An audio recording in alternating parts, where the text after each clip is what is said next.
நேத்து பார்த்த ஐயா கமலஹாசன் அவர்கள் போறார்.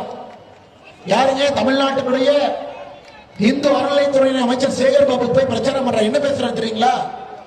ராஜராஜ சோழனை விட அதிகமா குடமுழுக்கு பண்ணாராமா. இந்த காமெடி எல்லாம் கேட்கணுங்களா? ஐயா அமைதி படையில சத்யராஜ் ஒரு கேரக்டர் அடிப்பார்.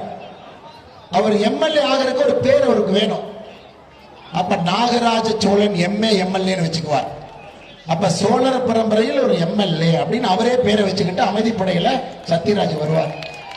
அந்த மாதிரி ஒரு சென்னையினுடைய பேட்டை ரவுடி ரவுடித்தனத்துக்காக அரசியலுக்கு வந்து ஒரு காவி வேட்டி கட்டிக்கிட்டு தன்னுடைய இமேஜை மாற்றுவதற்காக அறநிலைத்துறையினுடைய அமைச்சர் முதலமைச்சர் போனார்னா செவத்துல பள்ளி ஓட்டுற மாதிரி வண்டியில் ஓட்டிருப்பாரு. அவரு ராஜராஜ சோழனை விட சிறந்தவரா? இந்த அநியாயத்தை கேட்டிருக்கிறீங்களா?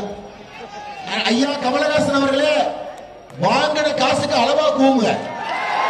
வாங்கின காசுக்கு எவ்வளவு பாக்கெட்ல வச்சுட்டான். ஒரு ராஜ்யசபா சீட்டு கொடுத்தான், எலெக்ஷன் பிரச்சார செலவுக்கு ஒரு நோட்டை வச்சான், அதுக்கு மட்டும் கூவுனா போகுது. எதுக்கு ஓவரா ராஜராஜ சோழன்?